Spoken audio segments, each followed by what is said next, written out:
तो hello friend, आज की वीडियो में बात करने वाले अपने पैथोफिजियोलॉजी के यूनिट सेकंड के इंपॉर्टेंट क्वेश्चन उसके सॉल्यूशन के बारे में। वीडियो बहुत ही ज़्यादा इंपॉर्टेंट होने वाली है और बहुत ही इंटरेस्टिंग क्वेश्चन यहाँ से पूछे जाते हैं और बहुत ही इजी क्वेश्चन पूछे जाते हैं। तो अगर इस यूनिट को पूरा वॉच आप कर लेते, समझ लीजिए आपके 15 मार्क्स यहाँ से फिक्स हो जाते हैं। तो वीडियो को ध्यान से देखिएगा और चैनल पर नए चैनल को सब्सक्राइब जरूर से कर लीजिएगा। मैं इसलिए बोल रहा कि ताकि अगले वीडियो का नोटिफिकेशन आपको सबसे पहले मिल जाए और आप सबसे पहले वीडियो देख के जाएँ एग्जाम में अच्छे तरीके से सारी चीज़ें लिख के आए। तो आइए यहाँ पे जो हमारा सबसे ज्यादा इंपॉर्टेंट क्वेश्चन है, यहाँ पे देख लीजिए कितने बार क्वेश्चन पूछा मैंने। यहाँ पे 4 लाइन खींचे, मतलब कि 4 बार ये question previous year question paper में पूछा गया। तो यहाँ पे पूछा गया कि जो हाइपरटेंशन होता है इसकी क्या पैथोजेनेसिस होते हैं और कौन कौन से फैक्टर्स की वजह से हमारे हाइपरटेंशन होते हैं, इसके बारे में आपको डिटेल में लिखनी है और ये एग्जाम में हमारा 10 मार्क्स में पूछा जाता है। तो आइए समझ लेते हैं हाइपरटेंशन होता क्या है। तो हाइपरटेंशन का मतलब समझ लेते हैं। हाइपर का मतलब होता है हाई होना, टेंशन का मतलब होता है प्रेशर या बोल सकते हैं फोर्स।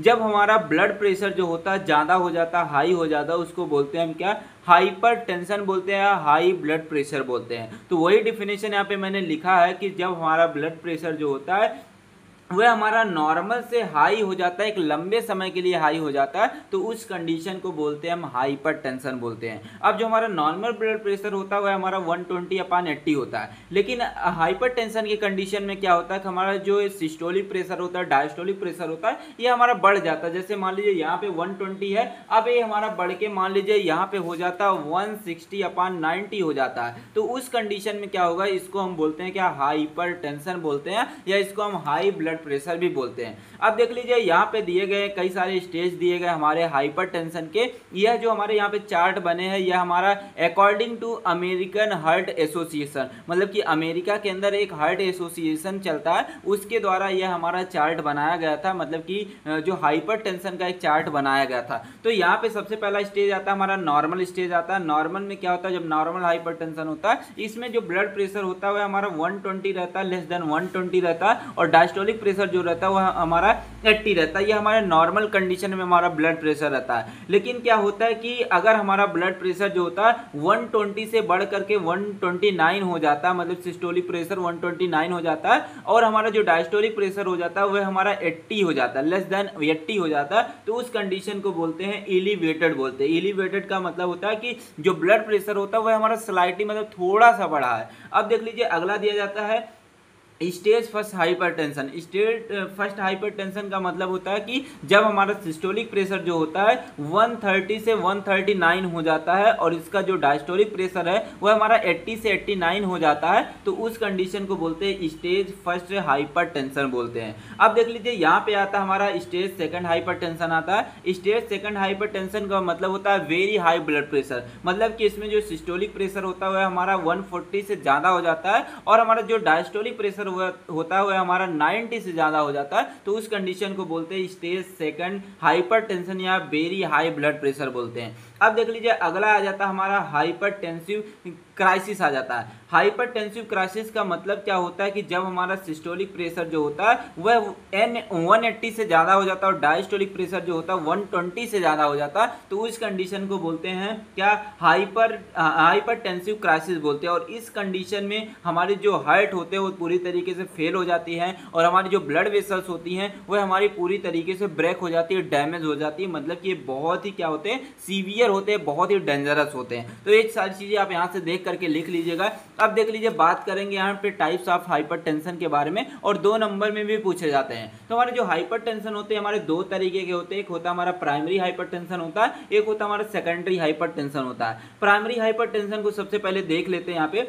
जो प्राइमरी हाइपरटेंशन होता है इसको हम इसेंशियल हाइपरटेंशन भी बोलते हैं। और जो इसेंशियल हाइपरटेंशन होता है एक तरीके का ऐसा हाइपरटेंशन होता है, एक तरीके का कॉमन हाइपरटेंशन होता है, जो हमारे बॉडी के अंदर धीरे धीरे करके डेवलप होते हैं और कोई इसका एग्जैक्ट कॉजेज नहीं पता होता कि इसी वजह से हमारा हाइपरटेंशन होता है। लेकिन इसके कुछ कॉजेज जो होते हैं हमारे लिंक होते हैं, जैसे हमारा अगर कोई अनहेल्दी डाइट लेता है जैसे मान लीजिए कोई भी पर्सन है, अगर वो कोलेस्ट्रॉल ले रहा है, मतलब कि अनहेल्दी डाइट ले रहा है, ठीक है, उसके वजह से हाइपरटेंशन हो सकता है। अगर कोई भी पर्सन एक्सरसाइज रेगुलर नहीं करता तब भी उसको हो सकता है। अगर कोई भी पर्सन जो है बहुत ज़्यादा स्ट्रेस ले रहा है तब भी हो सकता है। अगर किसी भी पर्सन के मतलब कि मम्मी पापा को, तो उसके बेटे को भी हो सकता है, मतलब कि जेनेटिक होती है, फैमिली हिस्ट्री के अकॉर्डिंग भी होता है। अगर आपकी लाइफ स्टाइल सही नहीं, मतलब कि अगर आप बहुत ज़्यादा मोटे हो गए हैं, आप बहुत ज़्यादा एल्कोहल ले रहे हैं, बहुत ज़्यादा स्मोकिंग कर रहे हैं, तब भी आपको प्राइमरी हाइपरटेंशन इन सारे चीज़ों की वजह से हो सकता है। अब देख लीजिए हमारा आ जाता है सेकेंडरी हाइपरटेंशन आ जाता है। जो सेकेंडरी हाइपरटेंशन होता है इसमें हमारे क्या होते हैं कि कॉजेज पता होते हैं। जैसे हमारा हो गया किडनी प्रॉब्लम है तब हाइपरटेंशन हो जाएगा,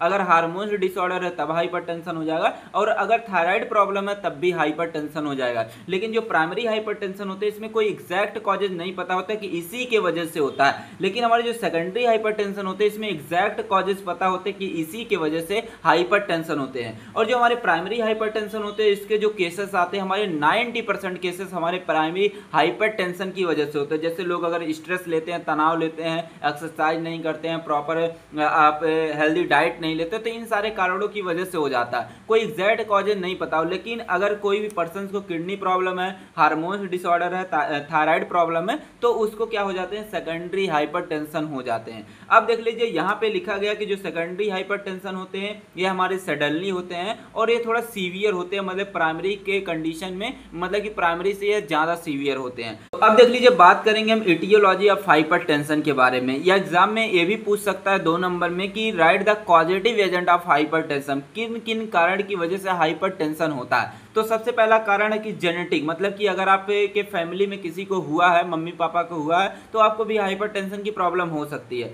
अगर आप बहुत ज़्यादा मोटे हैं तब भी आपको हाइपरटेंशन हो सकता है, क्योंकि आपकी ब्लड वेसल्स है वो हमारी नैरो हो जाएंगी। उस कंडीशन में ब्लड का प्रेशर बढ़ जाता है, मतलब कि हमारा जो बीपी है वह हमारा नॉर्मल से हाई हो जाता है। अगर आप सोडियम बहुत ज़्यादा लेते हैं तब भी उसके वजह से हमारा ब्लड प्रेशर हाई हो जाता है। अगर आप बहुत ज़्यादा स्ट्रेस या टेंशन लेते हैं तब भी ब्लड प्रेशर हाई हो जाएगा। अगर आप स्मोकिंग करते हैं या एल्कोहल का यूज़ करते हैं तब भी हाइपरटेंशन हो सकता है। आप पुअर डाइट लेते हैं, जैसे मोमोज, बर्गर, ये सारी चीज़ें खाते हैं, तब भी आपको हाइपरटेंशन हो सकता है। अगर आप फिजिकल एक्सरसाइज नहीं करते हैं तब भी आपको हाइपरटेंशन हो सकता है। अगर आप पोटेशियम की मात्रा कम लेते हैं तब भी आपको हाइपरटेंशन हो सकता है। अगर आपको किडनी डिजीज है या आपको डायबिटीज़ है या थायराइड प्रॉब्लम है या एड्रिनल ग्लैंड के अंदर ट्यूमर है, तो इन सारे कारणों की वजह से, इन सारे इटियोलॉजी की वजह से हमारे हाइपरटेंशन हो सकते हैं। अब देख लीजिए बात करेंगे हम पैथोजेनेसिस ऑफ हाइपरटेंशन के बारे में, मतलब कि जो हाइपरटेंशन है वो हमारे बॉडी के अंदर होता कैसे। तो हाइपरटेंशन जो होते हैं कई सारे कारणों की वजह से होते हैं, लेकिन इसमें मैंने लिखा कि जो हमारा सिंपैथेटिक नर्वस सिस्टम है इसकी एक्टिविटी जब बढ़ जाती है तब हाइपरटेंशन हो जाता है। या हमारा जो राज सिस्टम है जब एक इसका एक्टिवेशन हो जाता है हमारे बॉडी के अंदर तब भी हाइपरटेंशन हो जाता है। और ये वेरी इंपॉर्टेंट है, एग्जाम में अगर पूछता है कि रेनिन एंजियोटेंसिन सिस्टम की पैथोजेनेसिस लिखिए क्या होता है, ये एग्जाम में 7 मार्क्स में पूछा जाता है। तो एक क्वेश्चन हमारे यहाँ से ये भी पूछे जा सकते हैं और प्रीवियस ईयर क्वेश्चन पेपर में पूछा भी गया कि रेनिन एंजियोटेंसिन जो सिस्टम होता क्या है उसको एक्सप्लेन करिए, तो इसको जरूर से ही पढ़ के जाइएगा। लेकिन यहाँ पे जो पहला वाला है इसको नहीं लिखेंगे तब भी चल जाएगा, लेकिन आपको यहाँ पे थोड़ा एक्सप्लेन कर देते हैं, अगर आपको याद रहेगा तो आप लिख दीजिएगा। तो यहाँ पे सबसे पहले आ जाता है हमारा जो पैथोजेनेसिस हाइपरटेंशन में आ जाता है इंक्रीज एसएनएस एक्टिविटी, मतलब कि जो सिंपैथेटिक नर्वस सिस्टम है अगर इसकी एक्टिविटी जो होती है इंक्रीज हो जाती है तो ये क्या करता है, हमारे ब्लड प्रेशर को बढ़ा देता है। तो आइए वही समझते हैं कि हमारा जो सिंपैथेटिक नर्वस सिस्टम है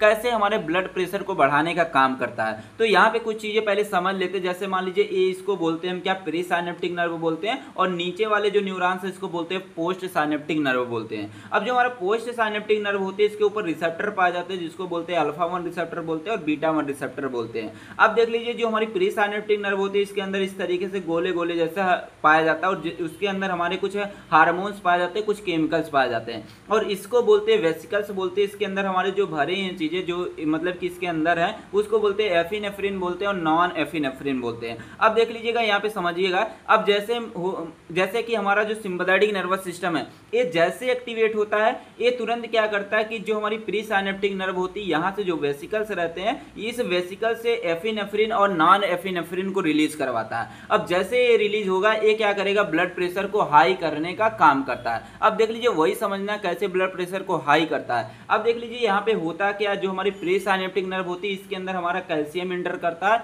अब जैसे ही कैल्शियम इंटर करेगा तुरंत एक कैल्शियम क्या करेगा, इस वेसिकल्स को ब्रेक कर देगा, तोड़ देगा। अब जैसे ही टूटेगा तुरंत यहाँ से मतलब इस वेसिकल से प्री साइनेप्टिक नर्व से यहाँ पे जो साइनेप्टिक क्लेफ्ट होता है यहाँ पे हमारा क्या होता है कि एफिनेफ्रिन और नॉन एफिनेफ्रिन रिलीज होता है। अब जैसे एफिनेफ्रिन और नॉन एफिनेफ्रिन रिलीज होगा अब ये जाकर के जो पोस्ट साइनेप्टिक नर्व होती है इसके ऊपर जो रिसेप्टर पाए जाते हैं अल्फा 1 बीटा 1 रिसेप्टर पाए जाते हैं इसके ऊपर बाइंड करते हैं। अब मान लीजिए कि सपोज दैट बीटा 1 रिसेप्टर पे हमारे एफिनेफ्रिन नॉन एफिनेफ्रिन बाइंड किए, तुरंत ये क्या करेगा कि हार्ट रेट है उसको बढ़ा देगा और कार्डियक आउटपुट को बढ़ा देगा। जब हमारे हार्ट रेट बढ़ जाएंगे और कार्डियक आउटपुट बढ़ जाएंगे तुरंत हमारे ब्लड का वॉल्यूम बढ़ने लगेगा, मतलब कि ब्लड का जो अमाउंट है हमारे ब्लड वेसल्स के अंदर बढ़ने लगेगा और जिससे क्या होगा कि हमारे आर्टरीज के ऊपर प्रेशर पड़ने लगेगा और उस कंडीशन को क्या बोल देते हैं, हम हाइपर टेंशन बोल देते हैं। अब देख लीजिए यहाँ पे सपोज दैट कि हमारे जो केमिकल्स यहाँ पे रिलीज हुए हैं प्री साइनेप्टिक नर्व से,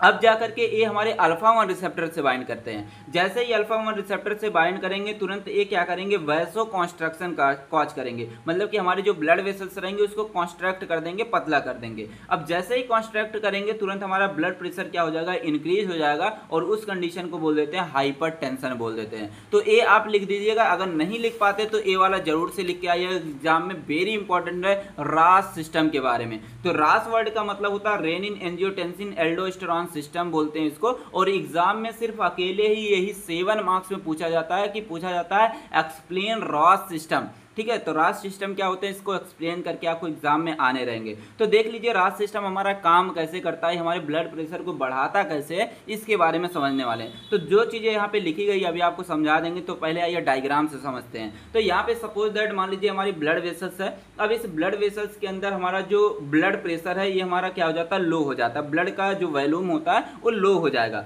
अब जैसे ही ब्लड का वॉल्यूम यहाँ पे लो होगा मतलब कि किडनी के पास हमारा जो ब्लड है वह कम अमाउंट में पहुंचेगा। अब जैसे ही हमारे किडनी के पास कम अमाउंट में ब्लड पहुंचेगा तुरंत किडनी के अंदर होती है एक सेल होती है जिसको बोलते हैं जेजी सेल बोलते हैं। जेजी सेल एक्टिवेट हो जाएगी, इसका फुल फॉर्म होता है जस्टाग्लोमेरुलर सेल बोलते हैं। तुरंत हमारी जेजी सेल एक्टिवेट हो जाएंगी और जैसे एक्टिवेट होंगी तुरंत ही अपने अंदर से रेनिन को रिलीज करेगा। अब जैसे यहाँ पे रेनिन निकलेगा तुरंत लीवर से रहा नहीं जाएगा, लीवर क्या करेगा अपने अंदर से निकालेगा एंजियोटेंसिनोजन निकालता है। और एग्जाम में 2 नंबर में पूछा जाता है व्हाट इज एंजियोटेंसिनोजन, तो आप बताओगे एंजियोटेंसिनोजन एक ऐसे कंपाउंड होते हैं जो हमारे 45 एमिनो एसिड से बने होते हैं पॉलीपेप्टाइड के बॉन्ड के द्वारा, मतलब कि एमिनो एसिड आपस में जुड़ के हमारे एंजियोटेंसिनोजन बनाते हैं और ये हमारा लीवर से रिलीज होता है। तो मैंने बोला कि जैसे क्या होगा कि हमारी ब्लड वेसल्स के अंदर ब्लड का वॉल्यूम डिक्रीज होगा तुरंत हमारा जो ब्लड है वह हमारा कम अमाउंट में आएगा हमारे किडनी के पास। अब मतलब कि ब्लड कम आएगा किडनी के पास, किडनी नाराज हो जाएंगी तो ये अपने सेल को एक्टिवेट कर देंगी, गुस्सा हो जाएंगी। अब गुस्सा जैसे होगी तो ये क्या करेगी, अपने अंदर से रेनिन निकालेगी। अब जैसे ही रेनिन निकालेगा लीवर से रहा नहीं जाएगा, लीवर अपने अंदर से निकालेगा एंजियोटेंसिनोजन निकालेगा। अब जैसे एंजियोटेंसिनोजन निकलता है तुरंत हमारी रेनिन क्या करती है, इस एंजियोटेंसिनोजन को एंजियोटेंसिन फर्स्ट में कन्वर्ट कर देती है। और ये एंजियोटेंसिन फर्स्ट जो होता है हमारे 10 एमिनो एसिड की एक लॉन्ग चैन होती है। अब जैसे एंजियोटेंसिन फर्स्ट में कन्वर्ट होता है तुरंत हमारे लंग्स नहीं रह जाएगा। अब लंग्स क्या करेगा, अपने अंदर से निकालेगा एस निकालेगा। एस का मतलब होता है क्या, एंजियोटेंसिन कन्वर्टिंग एंजाइम, मतलब कि ये क्या करेगा एंजियोटेंसिन फर्स्ट को एंजियोटेंसिन सेकंड में कन्वर्ट कर देगा। अब जैसे ही एंजियोटेंसिन सेकंड में कन्वर्ट होगा तो 2 चीजें हमारे बॉडी के अंदर होती है। एक होता है कि वैसो कॉन्स्ट्रक्शन होगा, वैसो कॉन्स्ट्रक्शन का मतलब होगा हमारी जो ब्लड वेसल्स होगी वह कॉन्स्ट्रक्ट हो जाएंगी, पतली हो जाएंगी। दूसरा क्या होगा कि हमारी जो एड्रिनल ग्लैंड होगी वो अपने अंदर से एल्डोस्टेरॉन का सिक्रेशन करेगी। अब जैसे यहाँ पे वैसो कॉन्स्ट्रक्शन होगा मतलब कि यूरिन का आउटपुट हमारा डिक्रीज हो जाएगा और ब्लड का वॉल्यूम बढ़ने लग जाएगा और उस कंडीशन में हाइपर टेंशन हो जाएगा। लेकिन जब एल्डोस्टेरॉन का सिक्रेशन होता है उस टाइम क्या होता है कि सोडियम का रिटेंशन होने लगता है और वाटर का भी रिटेंशन होने लगता है, मतलब कि हमारे ब्लड के अंदर ज़्यादा से ज़्यादा सोडियम इकट्ठा इकट्ठा होने लग जाएगा, ज़्यादा से ज़्यादा वाटर इकट्ठा होने लग जाएगा, जिसके वजह से हमारे जो ब्लड होगा, ब्लड का अमाउंट या ब्लड का वॉल्यूम बढ़ने लग जाएगा और उस कंडीशन में हाइपरटेंशन हो जाता है। तो वही सारी चीज़ें यहाँ पे लिखी गई, यहाँ से देख करके आप सारी चीज़ें आराम से देख करके लिख सकते हैं। जो चीज़ें मैंने बताई आपको, एक बार वीडियो पीछे करके आप आराम से देख करके उसको समझ लीजिएगा। अब देख लीजिए, बात करेंगे साइन एंड सिम्टम के बारे में, और आपको बता देते हैं, आप ट्रिक फार्मेसी ऐप जाकर के तुरंत ही डाउनलोड कर लीजिए, वहीं पर इसकी पीडीएफ अपलोड है। आप जाके उड़ान बैच को ज्वाइन करिए, वहाँ पे इसकी सारी पीडीएफ जो है अपलोड कर दी गई है, वहाँ से आप आसानी से प्रिंट आउट करवा के अपनी पढ़ाई आराम से कर सकते हैं। अब देख लीजिए, बात करेंगे हाइपरटेंशन के जो साइन और सिम्टम के बारे में। तो यहाँ पे अगर किसी को हाइपरटेंशन होता है तो उसके चेस्ट पे पेन होने लगता है, उसको हेडेक होने लगता है, उसकी जो ब्रीदिंग होती है, मतलब कि जो सांस लेने की दर होती है वो कम हो जाती है। डाइजिनेस का मतलब होता है उसको चक्कर आएगा। फैटिग्यू डाइजिनेस का मतलब वही कमजोरी, फैटिग्यू का मतलब होता है चक्कर आना। और जो उसकी हार्ट बीट होती है वह हमारी अब नॉर्मल हो जाती है, इरेगुलर हो जाती है, मतलब कि जो हमारी नॉर्मल हार्ट बीट होती है वो हमारे 72 पर मिनट होती है। लेकिन हाइपरटेंशन की कंडीशन में क्या होता है, या तो बढ़ जाएगा या तो कम हो जाएगा। कन्फ्यूज़न होने लगेगा पेशेंट को, और उसको कोई भी चीज़ें जो है अच्छे तरीके से दिखाई नहीं देंगी, ब्लर ब्लर दिखाई देंगी। समझ गए। अब देख लीजिए, बात करते हैं इसके ट्रीटमेंट या मैनेजमेंट के बारे में। अगर किसी को हाइपरटेंशन हुआ है, अगर उसको क्या करना है कि आपको मतलब कि सजेस्ट करना कि हाइपरटेंशन आपको मतलब कि आप कैसे ठीक कर सकते हैं, तो आपको सबसे पहला चीज़ क्या बताना है कि आप हेल्दी डाइट लीजिए। अगर आपको हाइपरटेंशन से बचना तो आपको हेल्दी डाइट लेना है। आपको लो सॉल्ट वाली चीज़ें खानी है, मतलब कि ऐसी चीज़ें खानी जिसमें सोडियम की मात्रा नहीं हो। ठीक है। आपका जो वेट है, मतलब कि अगर वेट आपका ज़्यादा रहेगा तो उस कंडीशन में क्या होगा कि हाइपरटेंशन आपको हो जाएगा। तो आपको अपना वेट कम करना है और पोटेशियम ज़्यादा से ज़्यादा लेना है। आपको स्मोकिंग नहीं करनी है, एल्कोहल नहीं लेना है, और आपको कोई भी टेंशन नहीं लेना है। समझ गए। अब देख लीजिए, यहाँ पे ये तो मैंने बता दिया कैसे मैनेजमेंट करेंगे, कैसे आप मैनेज करेंगे, कैसे मतलब कि ये सारी चीज़ें करेंगे घर पे, कैसे क्या लोगों को बताएंगे कि घर पे रह के आप इस मतलब हाइपरटेंशन से छुटकारा पा सकते हैं। लेकिन अगर कोई भी मेडिसिन आपको देने हैं तो मेडिसिन कौन कौन सा दे सकते हैं आप? एस इनहिबिटर दे सकते हैं। एस इनहिबिटर में जैसे हमारा कैप्टोप्रिल आ जाता है, इनालाप्रिल आ जाता है। डायोटिक दे सकते हैं। डायोटिक में जैसे हमारे थायराइड मेडिसिन आ सकती है। कैल्शियम चैनल ब्लॉकर दे सकते हैं, जैसे हमारा एमिलोडिपिन हो गया, डाल्टीजैम हो गया, बेरामापामिल हो गया, और हमारे बीटा ब्लॉकर्स में आ गया मेटोप्रोलॉल आ गया, एटनोलॉल आ गया। ये सारी मेडिसिन को आप दे सकते हैं। समझ गए सारी चीज़ें। तो अब देख लीजिए, बात करेंगे क्वेश्चन नंबर 2 के बारे में, और ये भी 2 बार एग्जाम में पूछे गए हैं। तो यहाँ पे पूछा गया discuss in detail pathophysiology of asthma. Asthma की पैथोफिजियोलॉजी आपको डिटेल में बतानी है। और इन दोनों क्वेश्चन में से क्वेश्चन नंबर जो फर्स्ट था और सेकंड था, इसमें से दोनों क्वेश्चन एग्जाम में पूछे जा सकते हैं। और इसमें से एक क्वेश्चन तो आना 100% है। अगर एग्जाम में आते तो आप कमेंट बॉक्स में जरूर से आके कमेंट करिएगा, सर इसमें से एक क्वेश्चन हमारा आया था या दोनों क्वेश्चन आए थे, और अपना प्यार देके जरूर से जाइएगा। तो आइए सबसे पहले बात करते हैं अस्थमा होता क्या है। तो अस्थमा जो होता है एक ऐसी कंडीशन होती है जब किसी भी पर्सन की जो एयर वे होती है जिसके द्वारा सांस लेते हैं, इसके अंदर या तो इन्फ्लामेशन हो जाता है, या तो ये पतली हो जाती है, नैरो हो जाती है, या तो इसके अंदर स्वेलिंग हो जाती है, या तो हमारी जो एयर वे होती है यहाँ से बहुत ही ज़्यादा म्यूकस निकलते हैं। ठीक है। उस कंडीशन में क्या होती है कि हम जो सांस है सही तरीके से नहीं ले पाते हैं, सांस लेने में डिफिकल्टीज होती है, प्रॉब्लम्स होती है, परेशानियां होती हैं, और उस कंडीशन को हम अस्थमा या दमा बोलते हैं। समझ गए। और जब दमा हो जाता है या अस्थमा हो जाता है तो सांस लेने में प्रॉब्लम होती है, चेस्ट पे पेन होने लगता है, और बहुत ही ज़्यादा खांसी आती है, और जो विजिंग का प्रॉब्लम होता है, मतलब कि सांस वाली आवाज़ आने लगती है। तो ये सारी चीज़ें आप डिफिनेशन यहाँ से लिख लीजिएगा, और 2 नंबर में भी एग्जाम में पूछे जाते हैं व्हाट इज अस्थमा, अस्थमा होता क्या है। तो जैसे मान लीजिए अस्थमा की डिफिनेशन में बताऊं, जैसे मान लीजिए कि ये मैंने दिखा दिया, जो हमारी एयर वे है ये हमारी मतलब कि एक नॉर्मल एयर वे है। अब देख लीजिए, ये नॉर्मल कंडीशन में इस तरीके से जो ल्यूमन है पूरी तरीके से हमारा खुला है, यहाँ पे कोई भी म्यूकस हमारा नहीं रिलीज हो रहा, ना के बराबर हो रहा है, और इसके अंदर कोई भी इन्फ्लामेशन नहीं है। लेकिन अगर बात करते हैं अस्थमा के कंडीशन में, अगर किसी भी पर्सन को अस्थमा हुआ है तो उस कंडीशन में जो हमारी एयर वे होती है वो हमारी बहुत ही ज़्यादा पतली हो जाती है। तो यहाँ पे देख सकते हैं इतनी चौड़ी थी, यहाँ पे देख सकते हैं इतनी पतली हो गई, और यहाँ पे बहुत ही ज़्यादा क्या होते हैं म्यूकस निकलने लगते हैं और इन्फ्लामेशन भी होने लगता है। उस कंडीशन में क्या होता है कि हम सांस सही तरीके से नहीं ले पाते हैं, और उसको हम बोलते हैं अस्थमा बोलते हैं।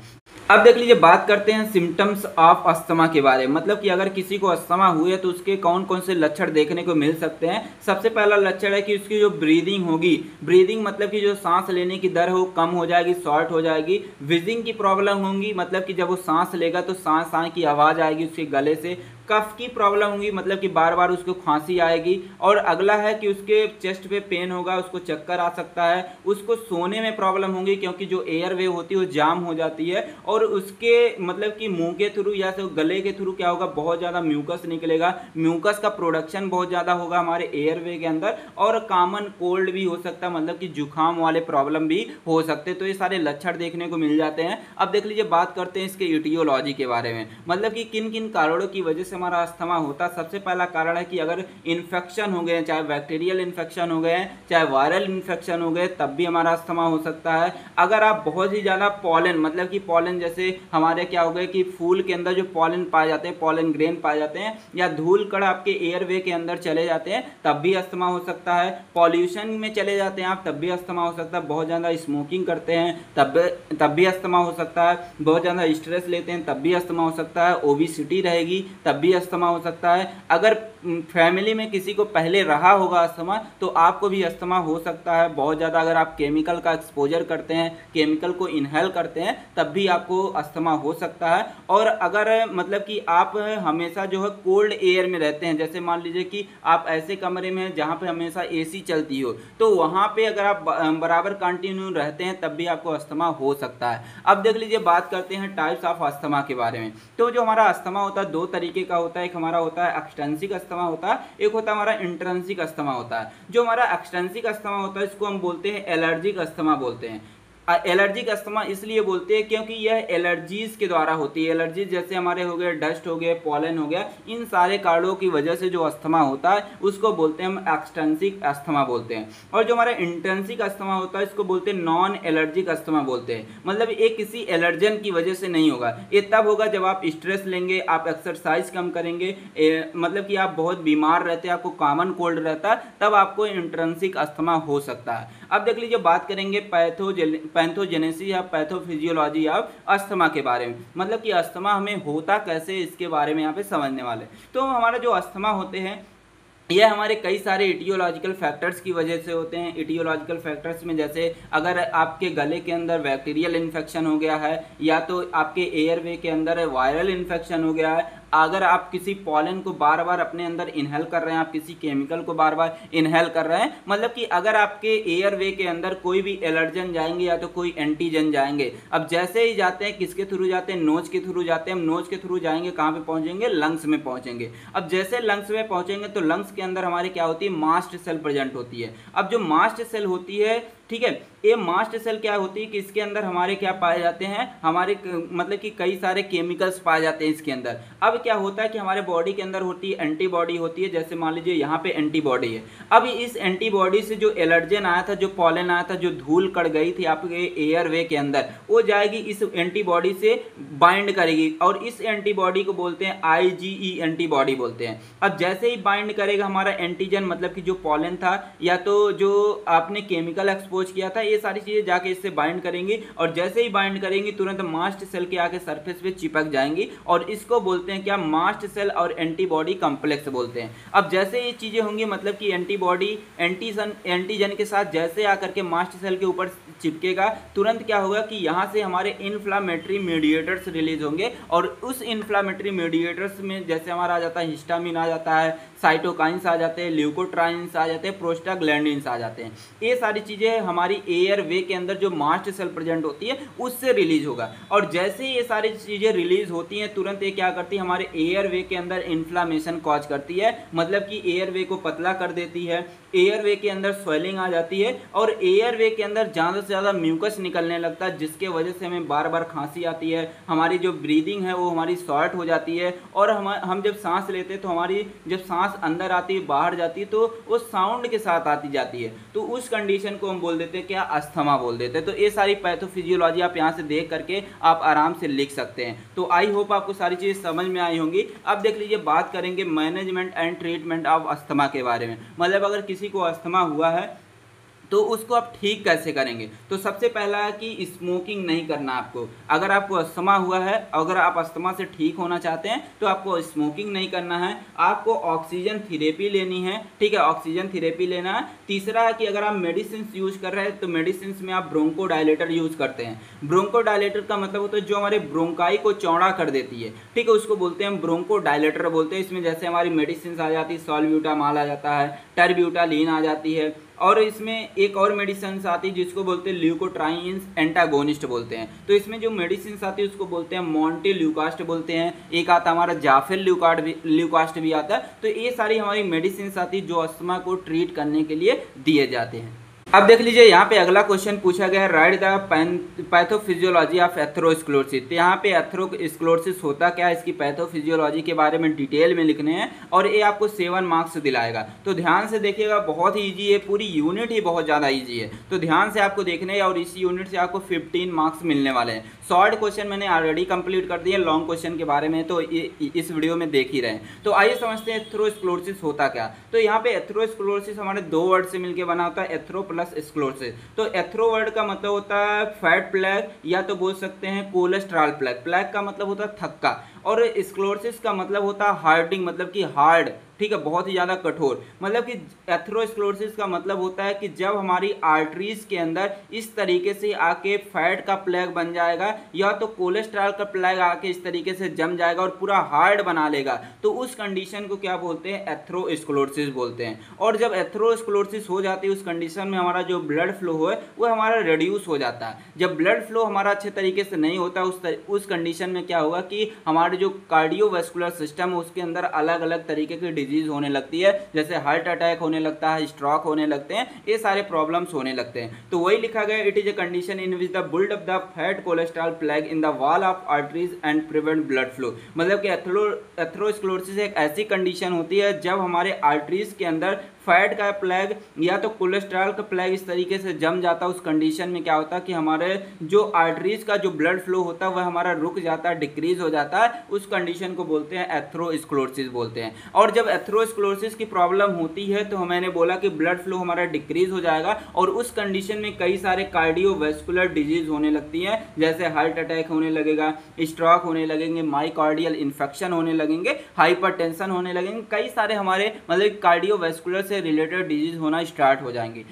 तो अब देख लीजिए, बात करेंगे इटियोलॉजी ऑफ एथेरोस्क्लेरोसिस के बारे में, मतलब किन किन कारणों की वजह से हमारा एथेरोस्क्लेरोसिस हो सकता है। अगर आप बहुत ज़्यादा कोलेस्ट्रॉल लेते हैं या बहुत ज़्यादा फैट लेते हैं तब आपको एथेरोस्क्लेरोसिस हो सकता है। अगर आपका रेगुलर जो ब्लड प्रेशर हाई रहता है तब भी आपको एथेरोस्क्लेरोसिस हो सकता है। अगर आपको मोटापा अगर मतलब कंटिन्यू रहता है, आपका वेट बहुत ज़्यादा रहता है, तब भी आपको जो है एथेरोस्क्लेरोसिस हो सकता है। अगर मतलब कि ओबेसिटी कहने का मतलब होगा जब आप मोटे रहेंगे, मतलब कि आपकी बॉडी के अंदर फैट ज़्यादा है। अगर फैट ज़्यादा रहेंगे तो उस कंडीशन में आपकी जो ब्लड वेसल्स होती है वह नैरो हो जाएंगी, पतली हो जाएंगी, मतलब कि एथेरोस्क्लेरोसिस वाले प्रॉब्लम आ जाएंगे। अगर आप बहुत ज़्यादा स्मोकिंग करते हैं, अल्कोहल लेते हैं, तब भी आपको एथेरोस्क्लेरोसिस हो सकता है। अगर आपको डायबिटीज़ है या अगर आप फैट बहुत ज़्यादा लेते हैं, फैट वाली डाइट लेते हैं, तब भी आपको एथेरोस्क्लेरोसिस हो सकता है। अब देख लीजिए, बात करेंगे पैथोफिजियोलॉजी या पैथोजेनेसिस ऑफ एथेरोस्क्लेरोसिस के बारे में, मतलब कि एथेरोस्क्लेरोसिस हमारे बॉडी के अंदर होती कैसे। तो हमारी जो एथेरोस्क्लेरोसिस होती है कई सारे इटियोलॉजिकल फैक्टर्स की वजह से होती है, जैसे अगर आप बहुत ज़्यादा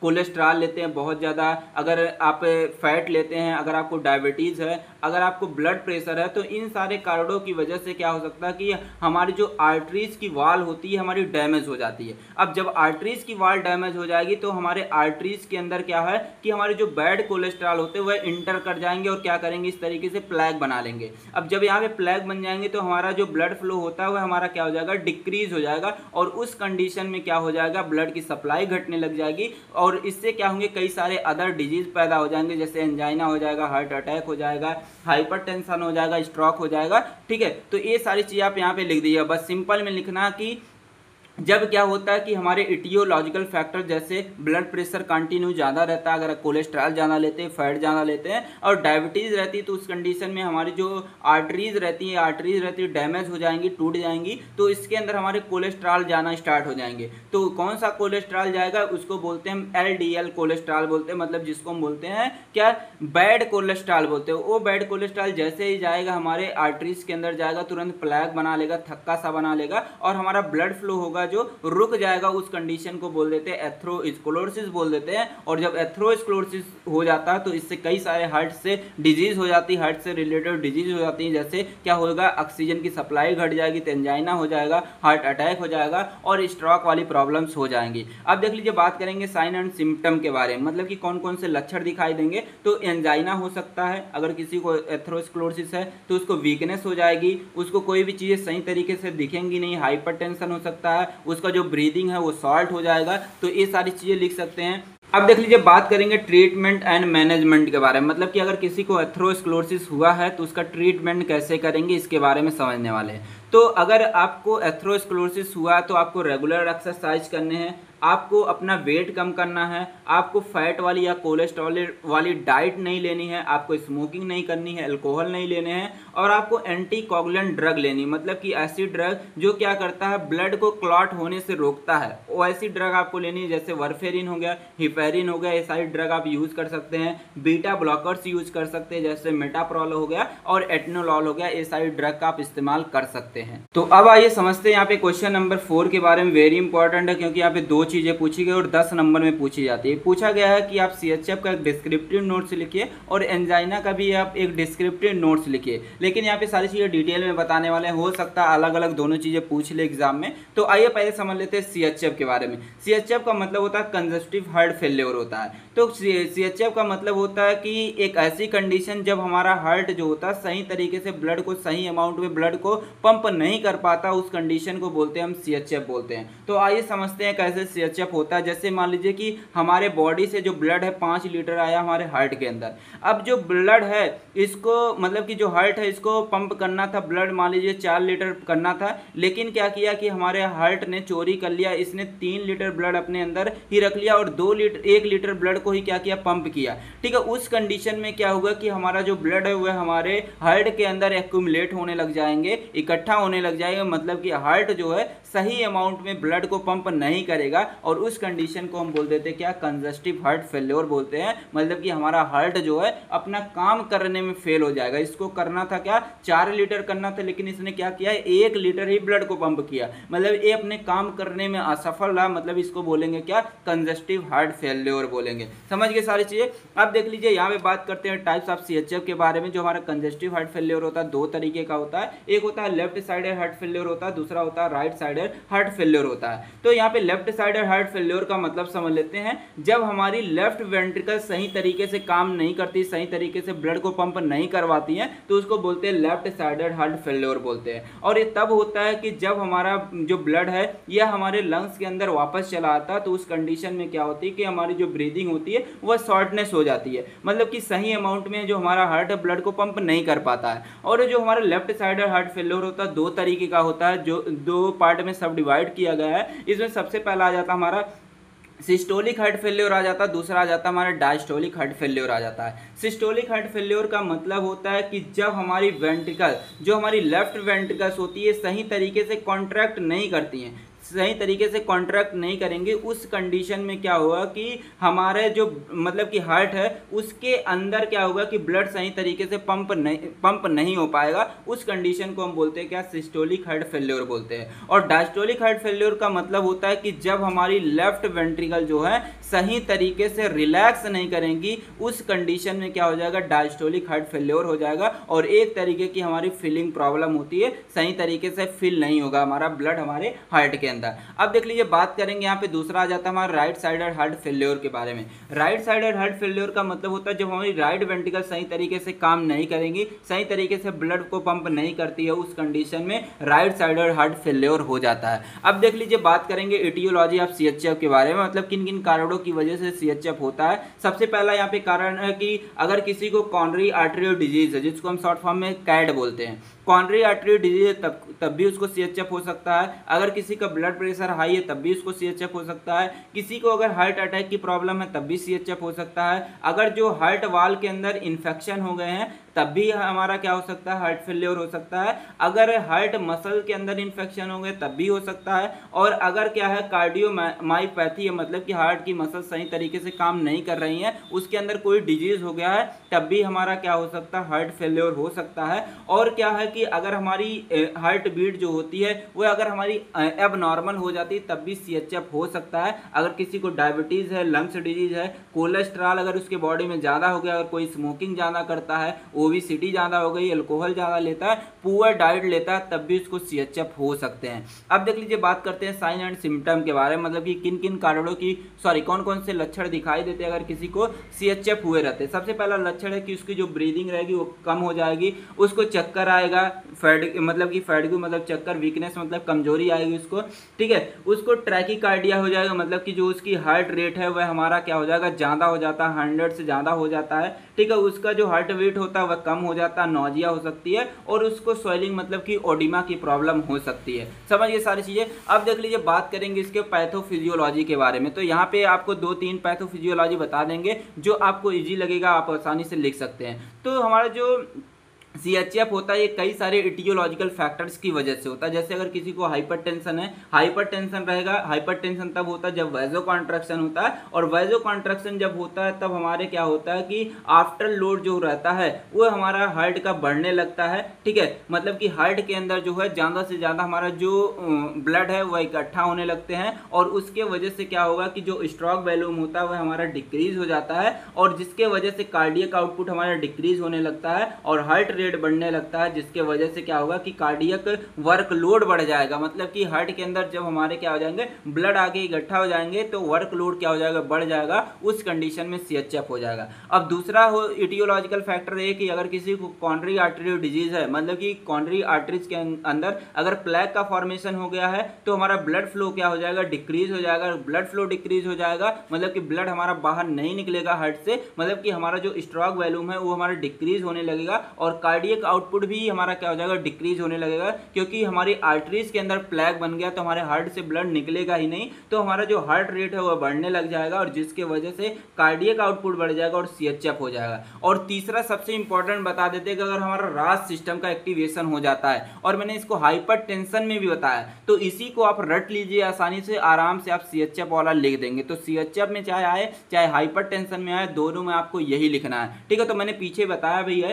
कि अगर क्या होगा कि आर्टरीज का जो प्रेशर होता है वह डिक्रीज हो जाता है, मतलब कि हमारी जो आर्टरीज होती हैं उसके अंदर ब्लड का वॉल्यूम डिक्रीज होगा, तो हमारा जो ब्लड है वह हमारे किडनी के पास कम पहुंचेगा। अब जब कम पहुंचेगा तो हमारी किडनी क्या करेगी, अपने अंदर से निकालती है, रेनिन निकालती है। और कहाँ से निकालती है, किडनी के अंदर पाया जाता है JG सेल पाया जाता है, वहां से निकलेगा, रेनिन निकलेगा। अब जैसे रेनिन निकलता है तो हमारे लीवर से निकलता है एंजियोटेंसिनोजन निकलता है। अब ये रेनिन क्या करेगा, इस एंजियोटेंसिनोजन को एंजियोटेंसिन फर्स्ट में कन्वर्ट कर देता है, और हमारा जो लंग्स रहता है अपने अंदर से निकालता है, एस निकालता है। एस का मतलब होता है एंजियोटेंसिन कन्वर्टिंग एंजाइम बोलते हैं। तो ये जैसे ही निकलेगा हमारे लंग्स से तो ये क्या करेगा, एंजियोटेंसिन फर्स्ट को एंजियोटेंसिन सेकंड में कन्वर्ट कर देगा। जैसे ही एंजियोटेंसिन सेकंड में कन्वर्ट होता है तुरंत दो चीजें होती है, एक वैसो कॉन्स्ट्रक्शन होगा, मतलब कि ब्लड वेसल कॉन्स्ट्रक्ट हो जाएंगे, और एल्डोस्टेरॉन का सिक्रेशन होगा। और एल्डोस्टेरॉन कहां से निकलता है, हमारे एड्रिनल ग्लैंड से निकलती है। अब जैसे मान लीजिए वैसो कॉन्स्ट्रक्शन होगा, तुरंत आफ्टर लोड हमारा क्या होगा, बढ़ जाएगा, कार्डियक आउटपुट डिक्रीज होने लगेगा, जिसके वजह से CHF हो जाएगा। अगर मान लीजिए एल्डोस्टेरॉन का सिक्रेशन होता है तो सोडियम और वाटर का रिटेंशन होने लगेगा हमारे हार्ट के अंदर, मतलब कि ज़्यादा से ज़्यादा हमारा सोडियम और जो वाटर है हमारे हार्ट के अंदर इकट्ठा होने लग जाएंगे, जिसके वजह से ब्लड का वॉल्यूम बढ़ जाएगा, और जिसके वजह से प्री लोड बढ़ने लग जाएगा, और कार्डियक आउटपुट बढ़ जाएगा, कार्डियक आउटलोड बढ़ जाएगा, जिसके वजह से CHF हो जाता है। तो ये सारी चीज़ें आप यहाँ से देख करके लिख लीजिएगा। अब देख लीजिए, बात करते हैं हम इसके ट्रीटमेंट के बारे में। मतलब कि अगर किसी को CHF हुआ है तो उसको सोडियम कम लेना, सोडियम की मात्रा कम लेना है, उसको पोटेशियम की मात्रा लेना है, उसको रेगुलर एक्सरसाइज करना है, उसको हेल्दी डाइट लेना है, और उसको क्या करना है, एल्कोहल और स्मोकिंग तो एकदम नहीं करनी है। और मान लीजिए अगर उसका ट्रीटमेंट करना है, मतलब उसको दवा से ट्रीटमेंट करना, तो आप एस इनहिबिटर दे सकते हैं, जैसे ये एनालाप्रिल हो गया, लैंसोप्रिल हो गया, कैप्टोप्रिल हो गया, ये सारी मेडिसिन को दे सकते हैं। बीटा ब्लॉकर में जैसे मेटाप्रोल हो गया, एटनोलॉल हो गया, इन सारे मेडिसिन को दे सकते हैं। बायोटिक में जैसे हमारे फ्यूरोसेमाइड हो गए, थायराइड हो गए, इसका यूज़ कर सकते हैं CHF को ट्रीट करने के लिए। आप कई सारे डिवाइस जैसे आर्टिफिशियल पेसमेकर आते हैं, इसका यूज़ कर सकते हैं और सर्जरी भी करवा सकते हैं। बाईपास कॉर्नरी आर्टरी सर्जरी भी आप आराम से करवा सकते हैं। तो ये सारी चीज़ें आप यहाँ से देख करके लिख दीजिएगा, ठीक है। आई होप आपको सारी चीज़ें समझ में आई होंगी। अब देख लीजिए दूसरा क्वेश्चन पूछा गया कि एंजाइना पेक्टोरिस होता क्या। तो एंजाइना पेक्टोरिस का एक शॉर्ट डिस्क्रिप्टिव नोट्स लिखना था यहाँ पे। तो आइए समझ लेते हैं एंजाइना का मतलब होता क्या। एंजाइना का मतलब होता है इस्चेमिया, चेस्ट पेन भी इसको बोलते हैं। मतलब कि एक तरीके का चेस्ट पेन होता है जब हमारे क्या होता है कि बॉडी के अंदर ऑक्सीजन की कमी होने लगती है, हमारे हार्ट के पास ऑक्सीजन कम जाएगा, हमारे हार्ट की मसल्स के पास ऑक्सीजन कम मात्रा में जाएगा। उस कंडीशन में क्या होगा कि हमारे सीने के पास एक अचानक सी दर्द होती है जिसको हम बोलते हैं एंजाइना पेक्टोरिस बोलते हैं। तो यहाँ पे लिखा गया angina pectoris is a type of chest pain that happen due to lack of oxygen to the heart muscle. मतलब कि एंजाइना जो होता है एक तरीके का चेस्ट पेन होता है और ये तब होता है कि जब हमारे हार्ट की मसल्स के पास ऑक्सीजन कम जाता है, ऑक्सीजन की सप्लाई कम रहती है, तो उस कंडीशन में क्या होता है कि सीने पे दर्द होता है जिसको हम बोलते हैं क्या, एंजाइना पेक्टोरिस बोलते हैं। तो एंजाइना पेक्टोरिस यहाँ पे लिखा है this pain occurs in chest and left side of the body spread to neck jaw back to the arm. मतलब कि जो हमारा एंजाइना पेक्टोरिस में जो दर्द होता है, चेस्ट पे जो दर्द होता है वह हमारे लेफ्ट साइड में होता है, ठीक है। मतलब कि जो हमारा नेक होती है, जो गर्दन होती है, जो जा होता है उसी के थोड़ा नीचे होता है और पीछे आर्म तक पूरा दर्द होता है। अब देख लीजिए बात करेंगे टाइप्स ऑफ एंजाइना के बारे में। तुम्हारी एंजाइना जो होती है 3 तरीके की होती है। एक होता है स्टेबल एंजाइना होती है, एक वेरिएंट एंजाइना होती है, एक हमारा होता है अनस्टेबल एंजाइना होता है। तो सबसे पहले बात करेंगे यहाँ पे स्टेबल एंजाइना के बारे में। तो स्टेबल एंजाइना को हम बोलते हैं क्लासिकल एंजाइना भी बोलते हैं। जो हमारा स्टेबल एंजाइना होता है ये हमारा मोस्ट कॉमन टाइप का एंजाइना होता है। इसमें क्या होता है, दीज आर प्रेडिक्टेबल, मतलब कि इसको आसानी से आइडेंटिफाई किया जा सकता है, पहचाना जा सकता है। और एक तब होता है कि जब आप रेगुलर ये तब होता है कि जब आप क्या करेंगे, वॉकिंग पे जाते हैं या जब एक्सरसाइज करते हैं या आप जब बहुत ज़्यादा टेंशन लेते हैं या आप किसी भी वर्क लोड को ज़्यादा करते हैं तब ये सारी चीज़ें होती है। जैसे मान लीजिए कि आप बॉडी बढ़ाने बैठे हैं, अब क्या कर रहे हैं, खूब एक्सरसाइज करते जा रहे हैं, अचानक से क्या होगा कि आपके बॉडी के अंदर ऑक्सीजन की कमी होने लग जाएगी। मतलब कि हार्ट की जो मसल्स होती है उसके पास ऑक्सीजन कम से कम जाएगा और उस कंडीशन में क्या होने लगेगा, जो एंजाइना होता है उसको बोलते हैं क्या, स्टेबल एंजाइना बोलते हैं। तो यहाँ पे लिखा गया it is also caused due to severe plaque formation in the coronary artery, ठीक है। जब हमारा क्या होता है कि कॉर्नरी आर्टरीज के अंदर एक सीवियर प्लेग का फॉर्मेशन हो जाता है, उस कंडीशन में क्या होती है कि ब्लड की सप्लाई घट जाती है। अब जैसे ही ब्लड की सप्लाई घटेगी मतलब कि ऑक्सीजन की सप्लाई भी घट जाती है, उस कंडीशन में स्टेबल एंजाइना हो जाती है। अब देख लीजिए बात करेंगे वेरिएंट एंजाइना के बारे में। वेरिएंट एंजाइना को हम क्या बोलते हैं, इसका दूसरा नाम होता है प्रीजेंटमल एंजाइना भी बोलते हैं, प्रिंजेंटमल एंजाइना भी बोलते हैं। और ये हमारा अनप्रिडिक्टेबल होता है, इसको आसानी से आइडेंटिफाई नहीं किया जा सकता। और ये तब होता है कि जब हमारा क्या होता है कि वैसोस्पाज्म होता है, मतलब कि जो हमारे हार्ट के अंदर जो ब्लड वेसल्स पाई जाती हैं अगर वो क्या हो जाती है, पतली हो जाती है, इस तरीके से उसके अंदर स्पाज्म आ जाता है, तो उस कंडीशन में क्या होता है कि ब्लड की सप्लाई घटने लगती है, जिसके वजह से ऑक्सीजन की सप्लाई घट जाएगी। और ऑक्सीजन की सप्लाई घटेगी तो हमारे हार्ट की जो मसल्स होगी उसके पास ऑक्सीजन का डिमांड बढ़ने लगेगा, ठीक है। हमें जल्दी से जल्दी ऑक्सीजन दो, नहीं तो कुछ प्रॉब्लम हो जाएगा। तो जैसे ही ऑक्सीजन की सप्लाई घटेगी तुरंत जो एंजाइना होता है उसको बोलते हैं हम क्या, वेरिएंट एंजाइना बोलते हैं। अब देख लीजिए तीसरा आ जाता है हमारा अनस्टेबल एंजाइना होता है। तो अनस्टेबल एंजाइना जो होता है ये हमारा क्या होता है, स्टेबल एंजाइना से ज़्यादा डेंजरस होता है। और ये तब होता है कि जब हमारी जो ब्लड वेसल्स होती है उसके अंदर क्या हो जाते हैं, प्लेग का फॉर्मेशन हो जाता है और ये प्लेग आगे चल के रप्चर हो जाता है। और रप्चर होता है जैसे, तो ये क्या करता है कि और ज़्यादा क्लॉट का फॉर्मेशन करता है, मतलब कि पूरी ब्लड वेसल्स को ब्लॉक कर देता है और ऑक्सीजन की सप्लाई एकदम घट जाती है, एकदम हो ही नहीं पाती है। और उस कंडीशन में क्या हो जाती है, हमारी मौत भी हो जाती है, मतलब कि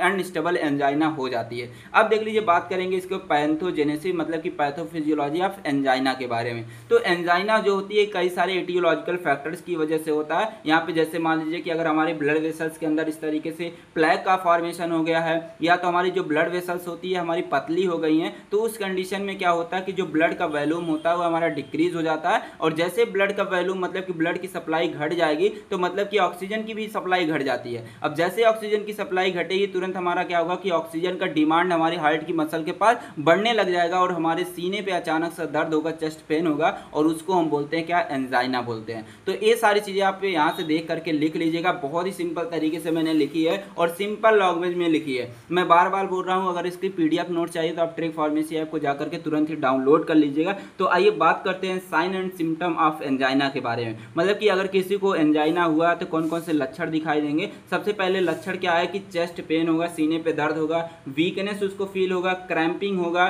ठीक है, नोजिया हो सकती है, हार्ट बर्न हो सकता है, उसकी जो ब्रीदिंग होगी वो शॉर्ट हो सकती है, टाइटनेस फील होगा, हैवीनेस फील होगा और प्रेशर फील होगा। ये सारी चीज़ें आप लिख सकते हैं। अब देख लीजिए, बात करते हैं इसके ट्रीटमेंट और मैनेजमेंट के बारे में। अगर आपको एंजाइना हुआ तो आपको स्मोकिंग नहीं करनी है, अल्कोहल नहीं लेना है, आपको हार्ट से रिलेटेड जो है हेल्दी डाइट लेनी है आपको, ठीक है, आपको फिजिकल एक्टिविटी नहीं करनी, फिजिकल एक्टिविटी डेली करनी है और ज़्यादा नहीं करनी है, ये आपको ध्यान देना। अगर आप ज़्यादा करते हैं तो उस कंडीशन में क्या होती है कि हमारे बॉडी के अंदर ऑक्सीजन का जो डिमांड होता है बढ़ने लगता है, मतलब कि हमारे बॉडी के अंदर ऑक्सीजन की मात्रा कम होने लगती है, तो जिसके वजह से एंजाइना हो जाती है। तो आपको रेगुलर एक्सरसाइज करनी है और थोड़ा थोड़ा करके करनी है और आपको क्या करना, अपना वेट मेंटेन करके रखना है और आपको कोलेस्ट्रॉल कम से कम लेना है। और अगर आपको मतलब कि मेडिसिन से आपको ट्रीटमेंट करना तो आप इसके लिए क्या करते हैं, एंटी एंजाइनल ड्रग का यूज़ कर सकते हैं। एंटी एंजाइनल ड्रग में जैसे हमारा आ जाता है क्या, नाइट्रोग्लिसरीन आ जाता है, एटनोलॉल आ जाता है, प्रोपनेलॉल आ जाता है,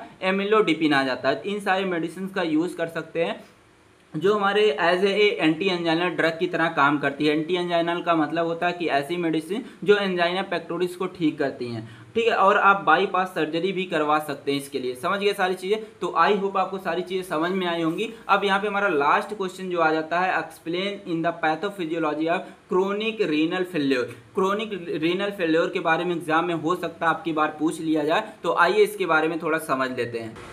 तो यहाँ पे समझते हैं क्रोनिक रीनल फेल्योर होता क्या। क्रोनिक रीनल फेल्योर का मतलब होता है कि जब हमारी किडनी जो होती है स्लोली करके, ठीक है, लंबे समय तक अपना फंक्शन सही तरीके से नहीं करती है, तो उस कंडीशन में क्या हो जाता है, क्रोनिक रीनल फेल्योर हो जाता है। मतलब कि हमारी जो किडनी होती है वो हमारे फेल हो जाती है। तो वही लिखा गया है, also known as chronic renal disease भी उसको बोलते हैं। It is a condition in which kidney are slowly losing their ability of filtration. मतलब कि इसमें क्या होता है कि हमारी जो किडनी होती है उसके अंदर जो फिल्ट्रेशन की एबिलिटी होती है पूरी तरीके से खत्म हो जाती है और उस कंडीशन को बोलते हैं क्रोनिक रीनल फेल्योर बोलते हैं। अगर ये डिफिनेशन आपको नहीं समझ में आई कोई बात नहीं, दूसरी डिफिनेशन यहाँ पे लिखा मैंने कि क्रोनिक रीनल फेल्योर का मतलब होता है कि जब हमारी किडनी अपना काम करना लंबे समय तक बंद कर देती है, उस कंडीशन में जो रीनल फेल्योर होता है उसको बोलते हैं क्या, क्रोनिक रीनल फेल्योर बोलते हैं। समझ गए। और यहाँ पे एक चीज़ और ध्यान देना कि हमारे जो क्रोनिक रीनल फेल्योर होता है उस कंडीशन में हमारी जो किडनी होती है उसका जो ग्लोमेरुलर फिल्ट्रेशन होता है वह 15% से कम हो जाता है। ये चीज़ें आपको ध्यान देनी है।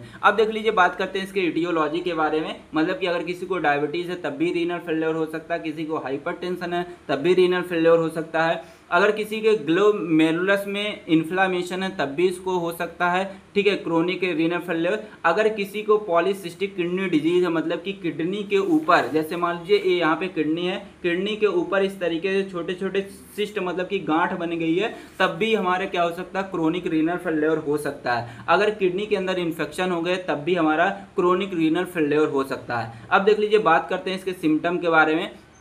ठीक है, अगर किसी को क्रोनिक रीनल फेल्योर है तो उसके अंदर क्या क्या लक्षण दिखाई देंगे।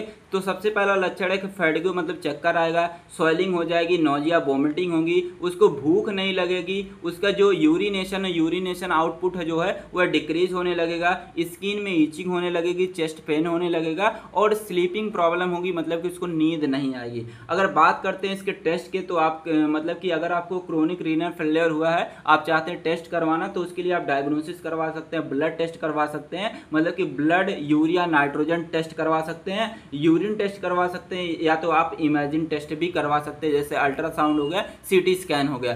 तो अब देख लीजिए, बात करते हैं हम पैथोफिजियोलॉजी या pathogenesis of chronic renal failure के बारे में। मतलब कि जो हमारा रीनल फेल्योर है, क्रोनिक रीनल फेल्योर, वो होता कैसे, इसके बारे में यहाँ पे समझने वाले हैं। तो हमारा जो क्रोनिक रीनल फेल्योर होता है कई सारे इटियोलॉजिकल फैक्टर्स की वजह से होते हैं। मतलब कि अगर किसी को डायबिटीज है, हाई ब्लड प्रेशर है, तो इन सारे कारणों कार्डों की वजह से हमारा क्या होता है, क्रोनिक रीनल फेल्योर होता है। तो आइए समझते हैं कैसे होता है कि मतलब कि अगर किसी को डायबिटीज है, हाई ब्लड प्रेशर है, तो क्या होगा कि हमारा जो नेफ्रॉन होगा वो क्या होगा कि इस कंडीशन में, मतलब कि अगर किसी को हाई ब्लड प्रेशर है या किसी को किडनी में इन्फेक्शन है, उस कंडीशन में हमारा जो नेफ्रॉन होता है, जो हमारे किडनी के अंदर प्रेजेंट होता है, वो डैमेज हो जाता है। जब हमारा नेफ्रॉन ही डैमेज हो जाएगा तो नेफ्रॉन जो होता है सही तरीके से अपना काम नहीं कर पाएगा। जब सही तरीके से मतलब कि ब्लड का फिल्ट्रेशन नहीं करेगा, उस टाइम क्या होगा कि मतलब कि रिमेनिंग नेफ्रॉन वर्क हार्डर, मतलब कि नेफ्रॉन का काम करना कठिन हो जाएगा। जैसे मान लीजिए कि ये हमारी किडनी है, किडनी के अंदर मान लीजिए कि 3 मिलियन नेफ्रॉन है। अब 3 मिलियन में से मान लीजिए 2 मिलियन जो नेफ्रॉन है ये क्या हो गई, डेड हो गई, पूरी तरीके से मर गई है। किसके वजह से, अगर मान लीजिए कि ब्लड प्रेशर की वजह से या किडनी के अंदर इंफेक्शन हो गए, तो इन सारे कार्डों की वजह से इतनी सारी नेफ्रॉन मर गई, 2 मिलियन मर गई हैं। लेकिन क्या हो गई कि 1 मिलियन नेफ्रॉन बची है। अब मान लीजिए कि कोई भी काम हमारी किडनी जो है, ठीक है, जैसे मान लीजिए कि 5 लीटर ब्लड का फिल्ट्रेशन करना है, 5 लीटर फिल्टर करने के लिए मान लीजिए 3 मिलियन नेफ्रॉन की जरूरत पड़ रही थी। अब 2 मिलियन तो डेड हो गई हैं, बच रही हैं 1 मिलियन। तो क्या 5 लीटर ब्लड को 1 मिलियन नेफ्रॉन कर पाएंगी? नहीं कर पाएंगी, अच्छे तरीके से नहीं कर पाएंगी। मतलब कि जो नेफ्रॉन के ऊपर वर्कलोड है वो हमारा ज़्यादा होने लगेगा, और ये जो होगा धीरे धीरे करके मतलब ज़्यादा होता जाएगा, और हमारी जो नेफ्रॉन होगी ये पूरी तरीके से हमारी डैमेज हो जाएगी। और उस कंडीशन में क्या होगा, more waste and water stay in the body, मतलब कि हमारे बॉडी के अंदर ज़्यादा से ज़्यादा वेस्ट इकट्ठा होने लग जाएंगे, ज़्यादा से ज़्यादा वाटरी सब्सटेंस इकट्ठा होने लग जाएंगे, जिसके वजह से हमारे बॉडी में जगह जगह पे स्वेलिंग होना स्टार्ट हो जाएगा। मतलब कि जो ब्लड का फिल्ट्रेशन है वो हमेशा के लिए डिक्रीज हो जाएगा, क्योंकि हमारी नेफ्रॉन डेड हो जाएंगी पूरी तरीके से। और उस कंडीशन में क्या हो जाता है, क्रोनिक रीनल फेल्योर हो जाता है। ठीक है, अगर इसके ट्रीटमेंट के बारे में बात करते हैं तो आप इसके लिए आप क्या करते हैं, किडनी ट्रांसप्लांट करवा सकते हैं, क्योंकि अगर किडनी के अंदर पूरे नेफ्रॉन मर जाएंगे तो हमारा ब्लड का फिल्ट्रेशन एकदम नहीं होगा। तो आप क्या कर सकते हैं कि किडनी को पूरी तरीके से हटवा सकते हैं, दूसरी किडनी लगवा सकते हैं, डायलिसिस करवा सकते हैं, एस इन्हिबिटर ले सकते हैं, आप स्मोकिंग को छोड़ना पड़ेगा, एक्सरसाइज करना पड़ेगा, और हेल्दी डाइट आपको लेना पड़ेगा अगर आपको क्रोनिक रीनल फेल्योर है तो आई होप हम सभी ने इतने सारे क्वेश्चन को सॉल्व कर लिए, तो सारी चीज़ें आपको समझ में आई हैं। अगर आपको सारी चीज़ें समझ में आई, अच्छी लगी, तो वीडियो को लाइक करिएगा, सब्सक्राइब करिएगा। थैंक्स फॉर वॉचिंग, मिलते हैं नेक्स्ट वीडियो में, तब तक के लिए टेक केयर, बाय बाय।